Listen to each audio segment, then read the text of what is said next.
get it going.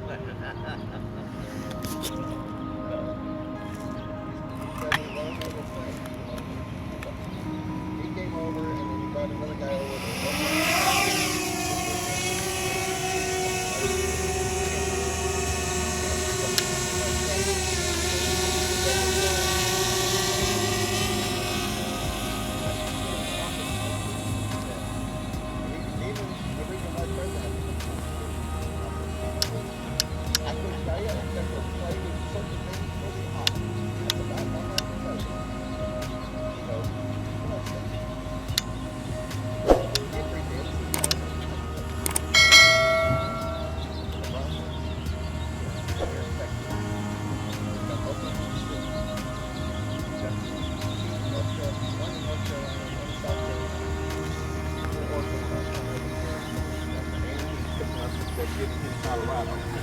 So he's the traveling RVP. Yeah. The other one out of Dallas just has basically everything that's left in Texas. So, but yeah, I had about light enough now? Yeah, finally. It was pretty dark when I first got here. yeah. It does pretty good. Yeah. The sensors on those are pretty nice. Yes. Another minute. Sunrise. Oh, is that one of this? Yeah, 7:44. So I wasn't sure, I looked at the radar and stuff because I don't like riding in the rain. I thought, well, there's really nothing out there. So I take off. As soon as I get off of 410 onto 90, it starts raining. It rained all the way until I got to about Marbach Road on 16. Was it just heavy rain or just drizzle? No, it was like a drizzle. Yeah. Obviously, I hit a light drizzle here. more so when you're driving 70 miles an hour, I didn't hit anything all the way in at all. Yeah, I'm going, I don't know. And then it stopped. I was like, okay. Yeah, I had to text you.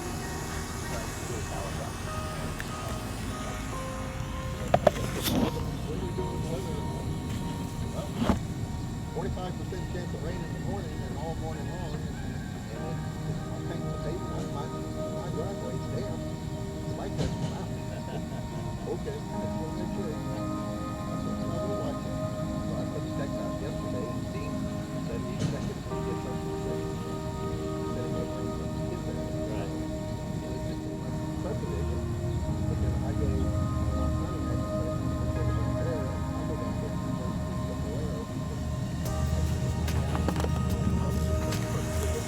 right off the corner, doesn't take the letter away. It's got to be an ATM card or one of their cards. And I said, so I go down there and get the discounted price on gas. And as soon as I went down the hill to cross the creek, here's the drizzle and here's a wet road. And I'm saying, oh, do I want to just turn around and go home? And got it to the top of the hill to turn on Hebner, and the tracks were still dry, but they were wet, in between. So I went on in, got gas, and came back out, went back through the wet road, and when I got past my house, yes, Eckerd was fairly dry, so I said, okay. I gave it the old shot. Yeah, well, you're going down in that valley, and there's a creek right there, so. So that was a little wet. Right? Well, yeah, the road was damp, and I went, I pucker up on the seat when I see wet roads, no matter what I do. I am not a fan. I've gone down a couple of times because of rain. I mean, admittedly, I was young and I wasn't operating things correctly. So it's like I avoid the front brake on the flag. That's one way I went down on my XS11. I was in the parking lot at SAC and I was leaving. It's like I just touched the brake, bam! Jacked up my bearing and everything. I was like, never since then, man. Yeah. And that's my problem, because like on the rock roads, gravel, my problem is my right hand is twitching on that brake, which can lock up that front. Yeah. That's what I did up at the chess club. Yeah. We were pulling in and trying to stop, but I'm trying to balance with my feet, so I don't have any brakes except for the front brake. And what do? I tapped it, and it locked up, and we went that quick. All in slow motion. I don't have to worry about that gravel going down to my shop anymore. Yeah, I know. You've got a nice driveway now. I had gravel going down to my shop, and it was kind of Oh yeah. it was kind of tricky and worrisome, so I had them pave that thing asphalt. Oh, asshole. Yeah, it's nice. I mean, it's good, thick, smooth. Yeah. It ain't going anywhere. I got to go down one of these days and disable that pressure sensor light. Or the tire pressure. Yeah, because they don't make those anymore. You cannot get them. Yeah. Oh, the one The ones inside in the tire? ones in the tire. Oh, And there's a guy figured out the controller for that is in the bottom of this pocket. what?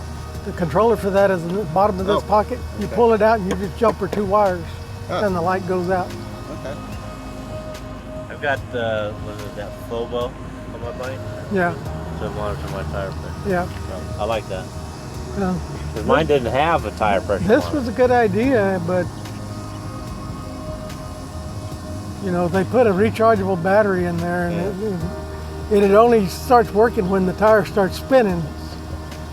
And so, you know, as long as your tire's spinning, it's on. But they don't last but about a year, and then you got to replace them. You got to replace the whole unit or replace just the battery? Well, there's Or a guy that you figured out that you could replace the battery. That you can get those batteries with solder tabs on them, and you could replace them. But you still have to pull it out of the tire to do it. Yeah. You got to basically dismount the tire. Yeah. That's why they didn't have it on this one, but mine are spun on. They're right on there.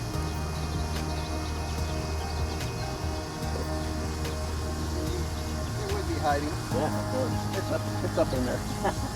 But it's just, and it's hooked to my Zumo, so it pops up on my Zumo. On my GPS. Standalone TP in there. Yep. Yeah, that's what mine is. I have that Fobo unit, so it's on my phone. Yeah. It'll probably say 0 right now, but we'll see.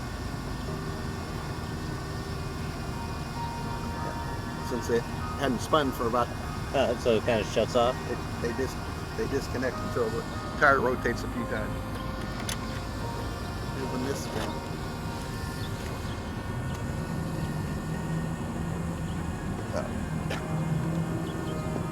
Anyways. Yeah, so you got that Fobo. Yeah. So that works nice. Set your pressures and everything. It gives you the tire temperature, the whole 9 yards. See, mine doesn't do temperature. I need to, it's supposed to do an upgrade, but to do it, it says remove it off your valve stem. I went to go do it, well, it was taking out the freaking valve stem. And I was like, that's gonna wait until later, you know? So Maybe it just needs to be tightened down more, I don't Yeah. know, you know? But I was like, oh god. somehow a little barb on the core is catching on the Right. threads of the thing.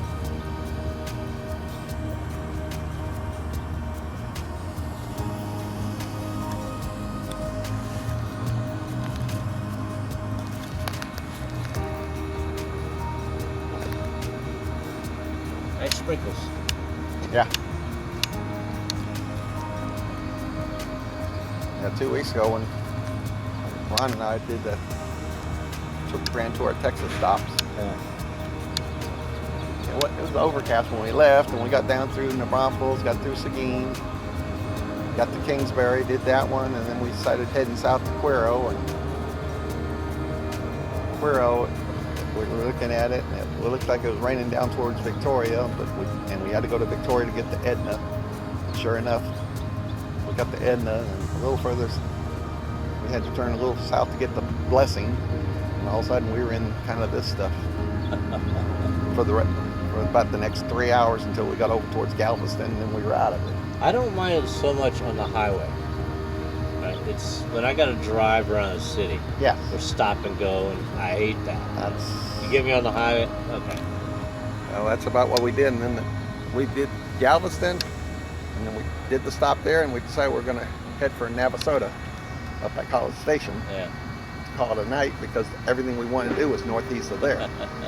So we got all the way to Navasota, and then we saw the weather, and next thing you know, it's creeping along, going easterly, and then it started going northeast, and they got to Navasota about midnight, and it looked like it was going to have a dip in it, like it's going to come out, or we get up towards College Station, we'll be out of it.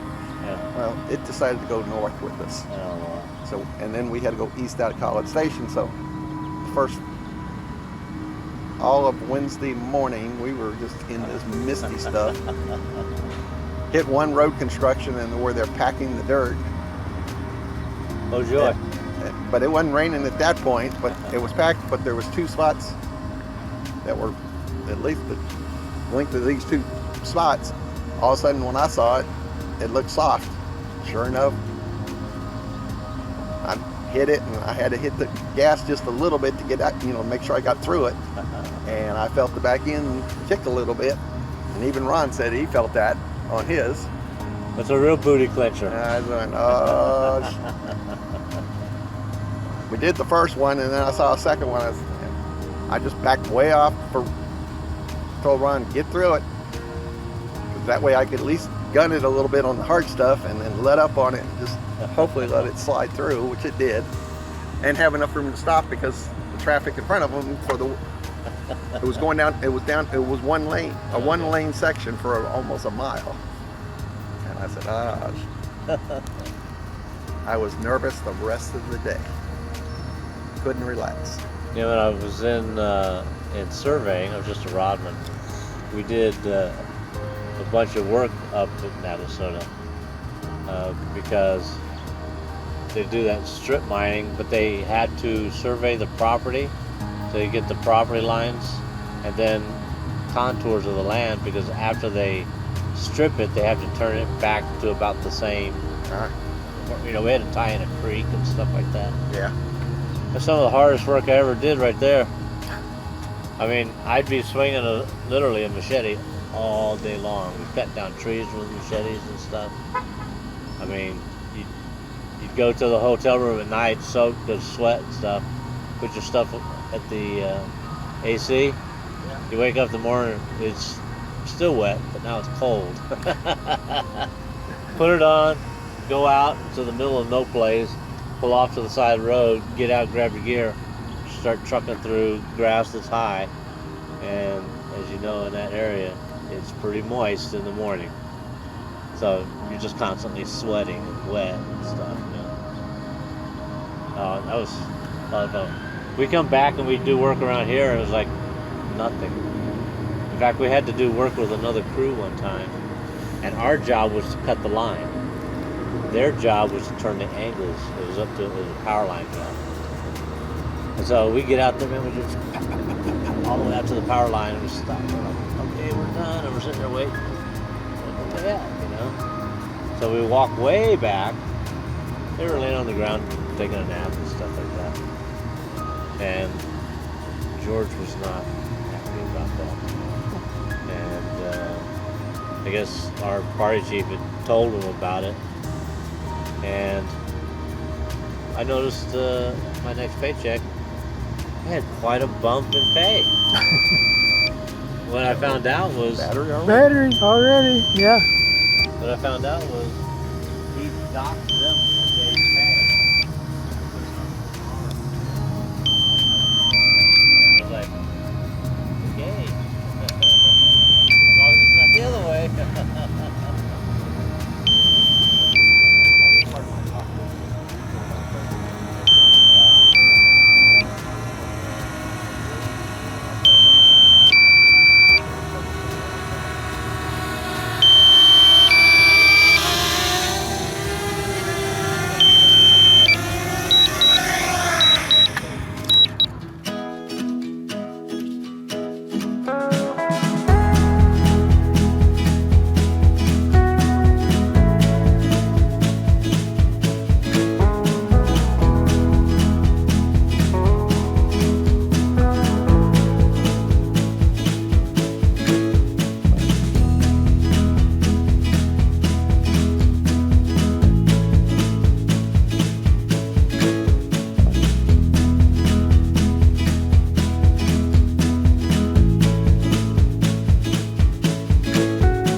Try to smoke some ribs on Sunday.